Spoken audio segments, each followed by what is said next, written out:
السلام علیکم معزز ناظرین، آج میں آپ کو عمر المختار کے بارے میں بتاؤں گا۔ عمر المختار تاریخ اسلام کے ان ہستیوں میں سے ہیں جنہوں نے اس دور میں داستانی شجاعت رقم کی جب عالم اسلام سخت ترین دور سے گزر رہا تھا۔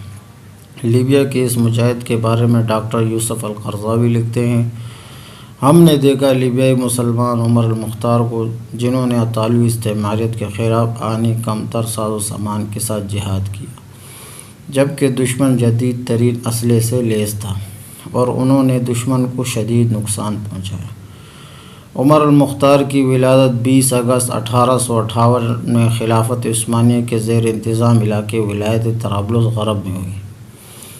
ابھی وہ لڑکپن میں تھے کہ ان کے والد کا سفر حج کے دوران انتقال ہو گیا اور کم سن عمر کے لاشعور میں ان کے والد کی قائم کردہ آخری مثال راہ خدا میں موت تھی۔ عمر اور ان کے بھائی محمد کو ان کے والد کی دوست شیخ احمد الغریانی نے ان کی وصیت کے مطابق قرآن سکھانے کے لیے مدرسہ زاویہ میں داخل کروایا۔ اللہ کی مدد سے جلد ہی عمر کا نام اساتذہ کے حلقوں میں لائق طالب علم کے طور پر مشہور ہو گیا تھا۔ عمر المختار نے دینی علوم میں فقہ، حدیث، تفسیر کی تعلیم حاصل کی اور انہوں نے جوانی میں صحرا کے کئی سفر کیے جن کے ذریعے انہیں صحرائی راستوں سے واقفیت حاصل ہوئی۔ اللہ نے ان کی جوانی ان کاموں میں بسر کی جو اللہ کی خوشنودی کا سبب تھی، اور عمر المختار کی جوانی کے تجربات ان کی کبرسینی میں ان کی جہاد میں کارآمد ثابت ہوئی۔ عمر المختار اپنی تمام تر کوشش اور صلاحیتوں کے ساتھ اللہ کی رضامندی کے اصول میں جوانی گزارتے رہے، اور اللہ ان کو ایک عظیم مقصد کے لیے تیار کر رہا تھا جس کا عمر کو ادراک تک نہ تھا۔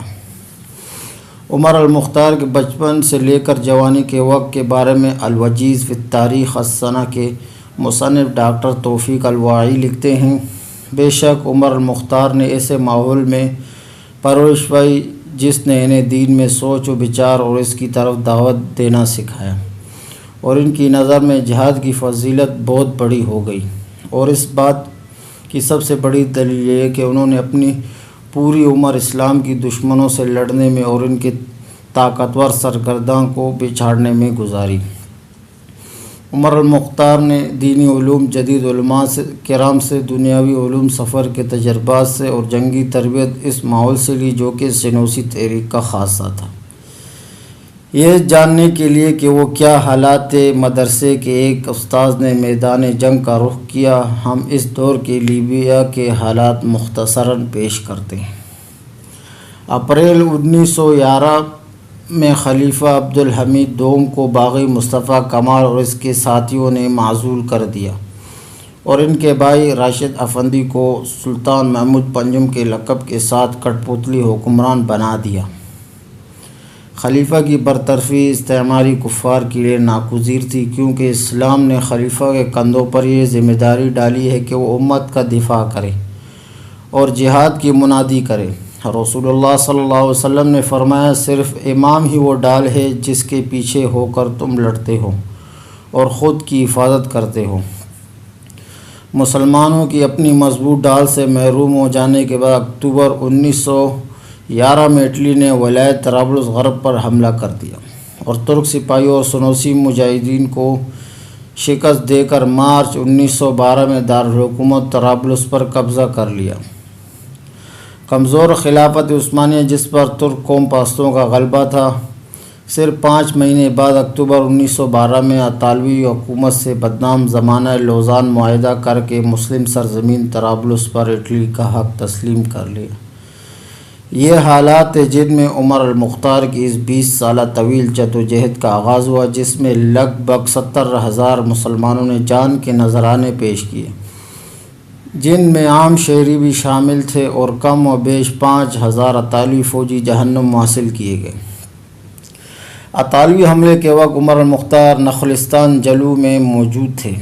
جنگ شروع ہونے کی اطلاع ملتے ہی انہوں نے زاویہ القصور کا رخ کیا اور جہاد کے لیے منادی کر دی۔ ان کی پکار پر قبیلہ عبید نے لبیک کہا اور تمام اسلحہ چلانے کے قابل مردوں کی فہرست تیار کر دی گئی۔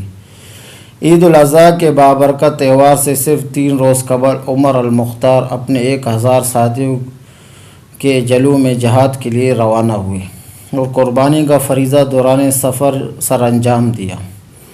بنینا کے مقام پر لیبیا کے طول عرض سے مجاہدین جمع ہوئے اور دشمن پر حملوں کا آغاز کر دیا گیا۔ سنوسی مجاہدین ساز و سامان میں قابض افواج کے عشیر بھی نہیں تھے جس کے پاس جدید ترین اسلحہ موجود تھا۔ چنانچہ ایسے دشمن کو زک پہنچانے کے لیے عمر المختار نے گوریلا جنگ لڑنے کا فیصلہ کیا۔ وہ اپنے سپاہیوں کے ہمراہ کبھی دفاعی حکمت عملی اختیار کرتے اور کبھی موقع پا کر دشمن کے قافلوں پر اپنے گھڑ سوار فوج کے ساتھ حملہ آور ہو جاتے۔ انہوں نے اپنی فوج کی انتظامی تقسیم قبائل کی بنیاد پر کی تھی اور سپاہیوں کی درجہ بندی عثمانی افواج کی طرز پر تھی۔ وہ مجاہدین کے حالات سے ہمہ وقت واقف رہتے تھے اور نمایاں کارکردگی دکھانے والے بہادروں کو ترقی دیتے تھے اور ان کا اکرام کرتے تھے۔ ان کی مجلس شورا قبائلی سرداروں اور بااثر اہل رائے افراد پر مشتمل ہوتی تھی۔ مارچ 1923 میں عمر نے مصر کا سفر کیا۔ اس سفر کی غایت سنوسی تحریک کے امیر شیخ ادریس سے ملاقات تھی۔ مصر میں عمر المختار سے اطالوی حکومت کے انٹیلیجنس نے رابطہ کیا اور انہیں صحرا کی سخت زندگی کے بدلے بہترین دنیاوی عیش و آسائش کا لالچ دیا۔ عمر المختار اطالویوں کی اس پیشکش پر اپنے تاثرات کو یوں بیان کرتے ہیں: جو کوئی بھی میرا عقیدہ بدلنا چاہے گا اللہ اسے مایوس کر دے گا۔ میں دھوکے باز نہیں ہوں کہ مسلمانوں کو دشمن کے آگے ہتھیار ڈالنے کا کہوں۔ میں اللہ کی پناہ مانگتا ہوں کہ مجھ پر ایسا دن آئے کہ میں کفار کا ایجنٹ بن کر مسلمانوں کو جہاد ترک کرنے کا کہوں۔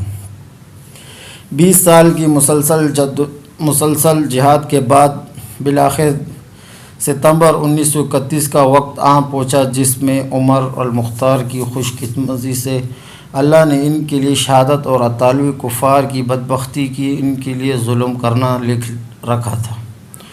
عمر المختار 40 سواروں کے ہمراہ جبل الاخضر کا دریا عبور کر رہے تھے کہ اطالوی افواج نے آ گھیرا اور مجاہدین اور کفار کے درمیان گولیوں کا تبادلہ شروع ہو گیا۔ یک کے بعد دیگر مجاہدین شہید ہوتے گئے اور کبر سن عمر المختار کے ایک بازو میں گولی لگی اور دوسرا بازو گھوڑے کے گرنے کے بعد اس کے نیچے دب گیا اور اس حالت میں اس مرد مجاہد کو گرفتار کر لیا گیا۔ عمر المختار کو بنغازی کے قید خانے میں منتقل کیا گیا اور 15 ستمبر 1931 کو ان کو اطالوی کورٹ میں پیش کر کے صرف 1.25 گھنٹے کی کارروائی کے بعد سزائے موت کا حکم سنا دیا گیا۔ فیصلہ سن کر مختار نے اطالوی جج سے کہا: اصل عدالت اللہ کی ہے نہ کہ تمہاری جعلی عدالت۔ ہم اللہ کے ہیں اور اللہ کی طرف ہی لوٹیں گے۔ 16 ستمبر 1931 کو صبح 9 بجے 73 سالہ عمر المختار کو بنغازی شہر میں سرعام پھانسی دی گئی۔ اللہ تعالیٰ مومن کی موت کی کیفیت قرآن میں یوں بیان فرماتے ہیں: اے اطمینان والی جان، اپنے رب کی طرف اس حال میں واپس آ کہ تو اس سے راضی ہو وہ تجھ سے راضی ہو۔ عمر المختار شہید کو پھانسی کے بدلے جہاد روکنے کی پیشکش کی گئی جو انہوں نے کہہ کر ٹھکرا دی کہ تمہاری توپ میری تلوار کو توڑ سکتی ہے لیکن تمہارے باطل میرے حق کو شکست نہیں دے سکتے، اور بے شک یہ ناممکن ہے کہ اللہ سبحانہ و تعالیٰ پر یقین رکھنے والا مومن مشرکین کا غلام بننا قبول کرے اور اللہ کے احکامات کو چھوڑ کر کفار کی خواہشات کی پیروی کرے۔ اسی کے ساتھ ہماری ویڈیو کا اختتام ہوا۔